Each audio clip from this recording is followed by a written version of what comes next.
There's this quippy line that I learned from a coworker that is either extremely ignorant or obnoxiously wise, depending on when it's said and how it's interpreted. The line is, "Don't talk about it, be about it." I happen to like talking about it. I like planning. I like theorizing, digesting, pondering, and just stroking my chin thoughtfully while somewhat physically comfortable. So naturally, I hated this line. But the more I act or be about it, the more I recognize the actual value of talking about it and the ways in which I've misapplied it. But what does any of this have to do with video games and game development? Well, games are extremely active and engaging, but seem to invite people who enjoy overthinking and theory crafting. They have you be about it, but they invite people who like to talk about it. You can't play a game without engaging deeply with it, and you'll have nothing substantial to say about it until after you've immersed yourself in it. And I feel we often get thought and action mixed up. We get them out of place and out of order, both as gamers and as developers. This is Game, Develop, Repeat, and I'm your host, Chris. Welcome to the show, and as always, thank you for joining me.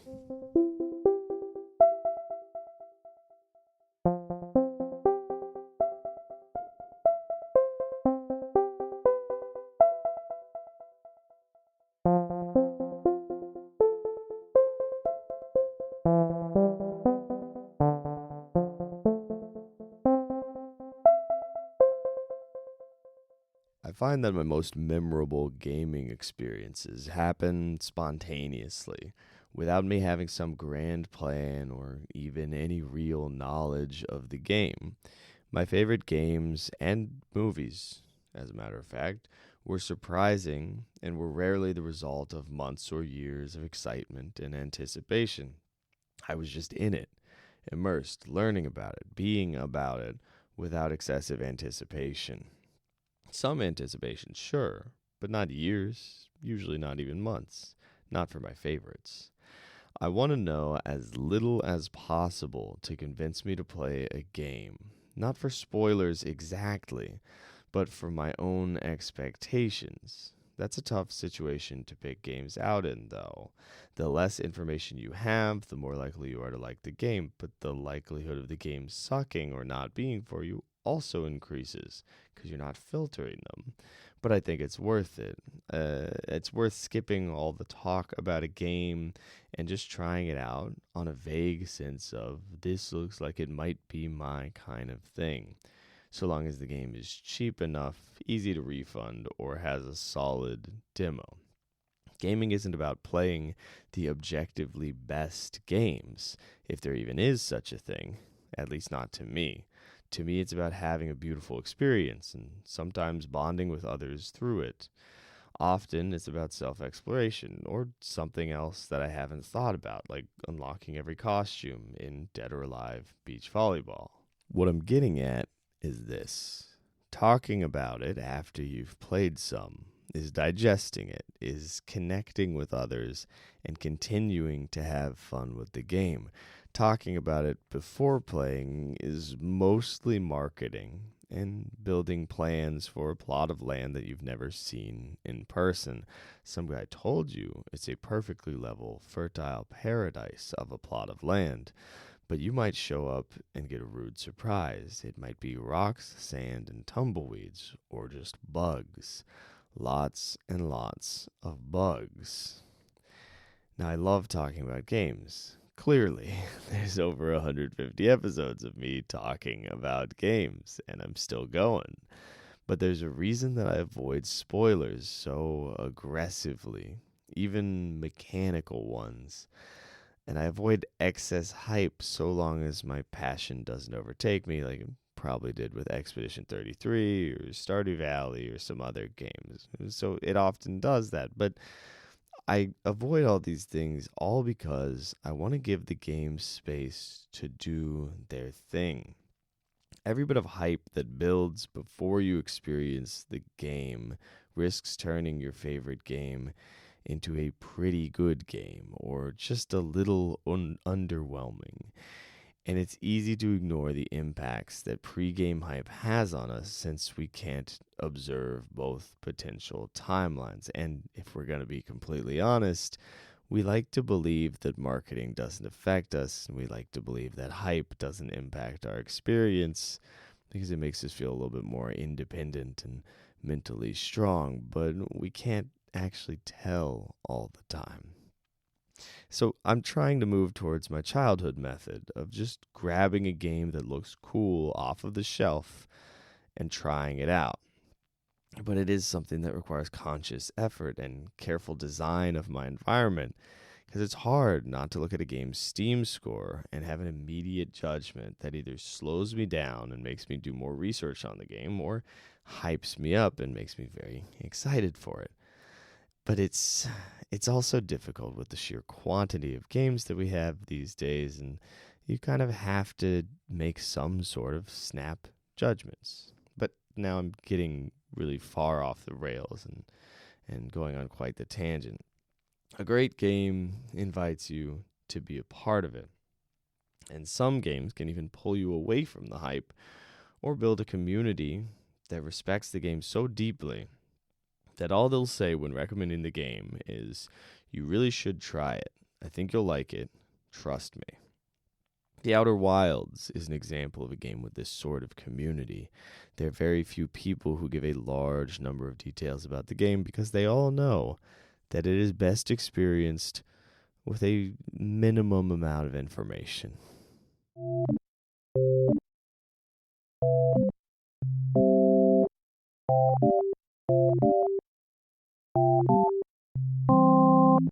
Let's talk game development for a minute. All I really have to say is you really should do it. I think you'll like it. Trust me. Give it until season 2. Sometimes the first season doesn't land for everyone because it has some really rough episodes. But don't misunderstand the phrase that I've been talking about today. The phrase, "don't talk about it, be about it." It does not exclude planning. And this is one of the reasons that I disliked the phrase. I thought it was like, oh, just be dumb. Dive in with no plan. Charge in head first. Make dumb mistakes. That's not really what it means, although dumb mistakes are definitely not excluded from the process. They are inevitable. No, it doesn't exclude planning. It only excludes over-planning, fake planning, and procrastination planning. Planning out of fear and avoidance. Real, solid planning tends to lead to action, not just more planning.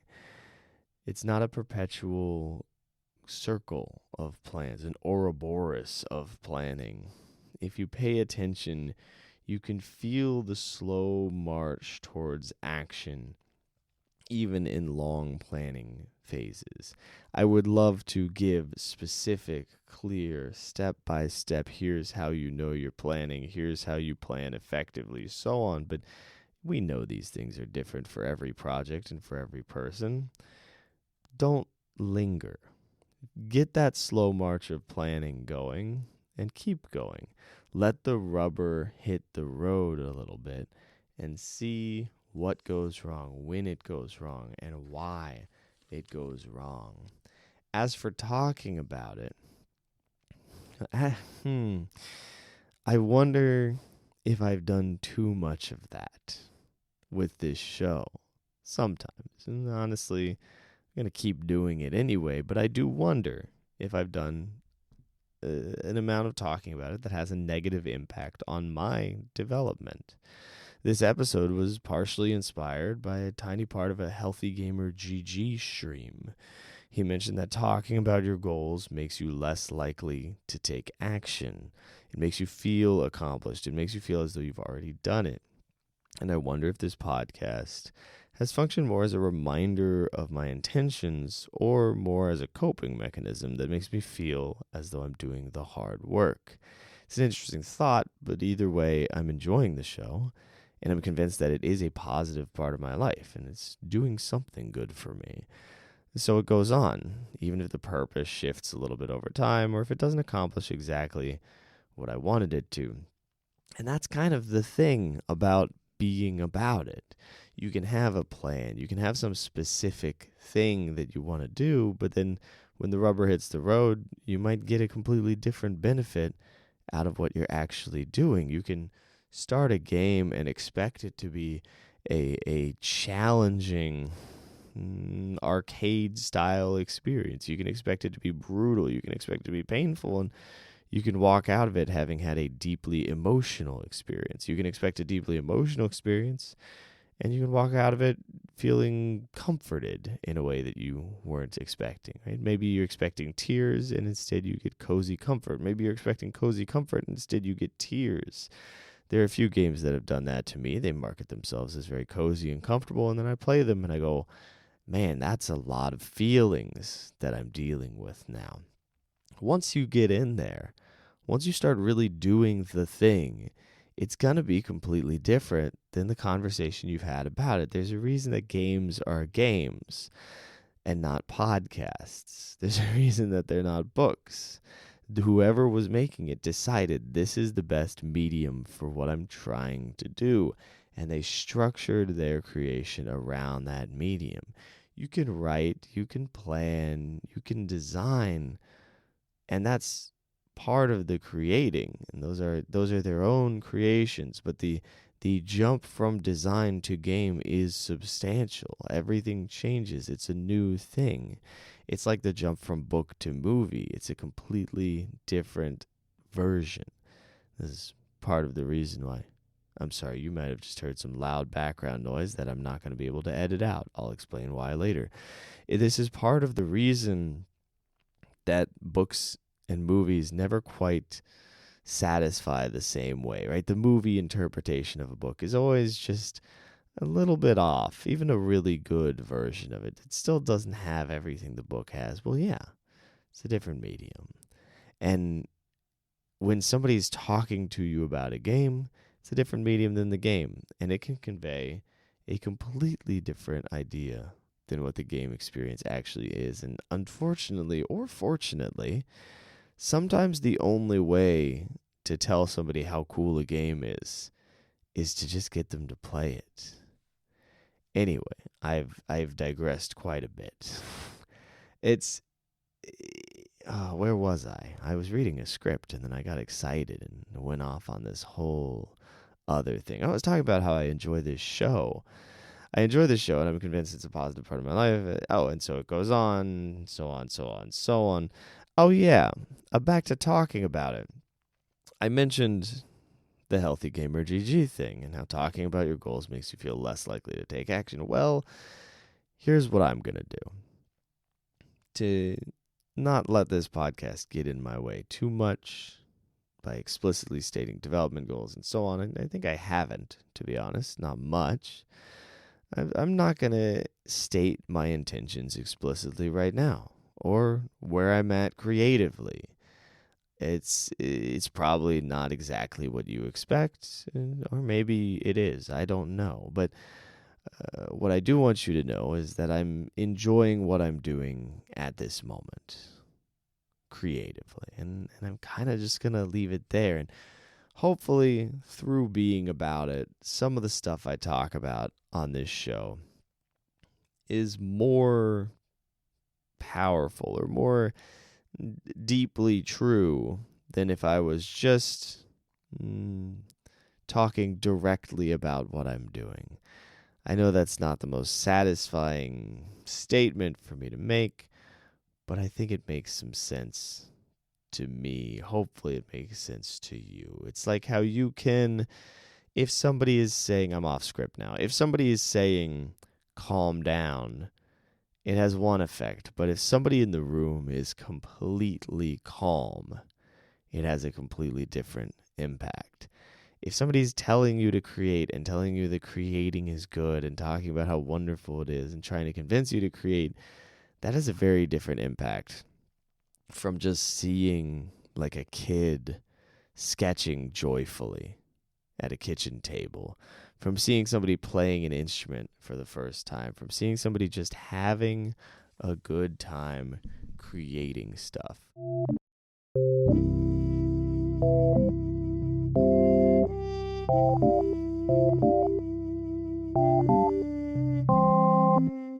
I have no question for you this week, but do feel free to hop into the discussion channel on Discord and share some thoughts about hype and about it impacts your enjoyment.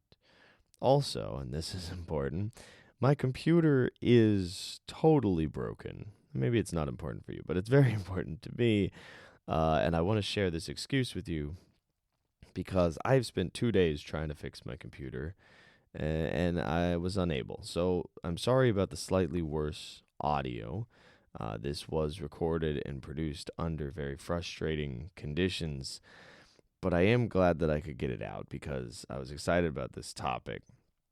Oh, by the way, my computer being broken I blame Windows, not Linux. My computer was a dual boot operating system. In fact, it might have been a hardware thing.